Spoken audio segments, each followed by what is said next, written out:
Hello everyone, বিনোদনের full dose, no boring, just entertainment দিতে আমরা স্পয়লার অ্যালার্ট চলে এলাম আপনাদের সামনে নতুন ভিডিও নিয়ে। ডালিউডে এখন আলোচনার কেন্দ্রবিন্দুতে রয়েছে শাকিব খানের বরবাদ সিনেমাটি। টিজার প্রকাশের পরই দর্শকদের মধ্যে মিশ্র প্রতিক্রিয়া দেখা গেছে। কেউ বলছেন ধামাকা, আবার কেউ বলছেন সস্তা এনিমেল। তাহলে আসলে কেমন হলো টিজার? টিজারের প্রথম দৃশ্য থেকেই বোঝা যায় সিনেমাটি বড় পরিসরে তৈরি করা হয়েছে। শাকিব খানকে একদম নতুন লুকে দেখা গেছে, দাড়ি, রাফ লুক আর চোখে আগ্রাসন।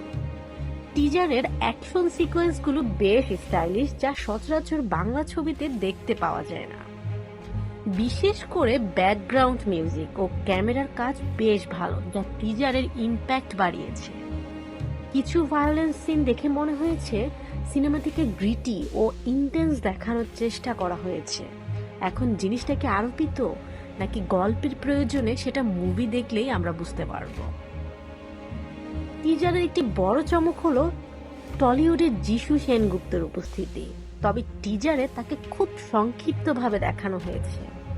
তিনি কি খলনায়কের চরিত্রে নাকি অন্য কোনো গুরুত্বপূর্ণ ভূমিকায় রয়েছেন সেটি এখন স্পষ্ট নয়।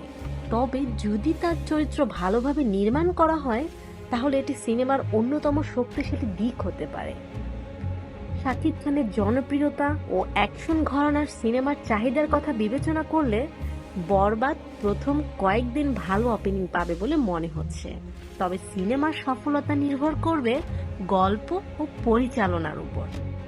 টিজার আশার আলো দেখিয়েছে, কিন্তু সিনেমা আসল পরীক্ষা ঠিক কতটা টিকে থাকতে পারবে? টিজার নিয়ে আপনাদের কি মতামত?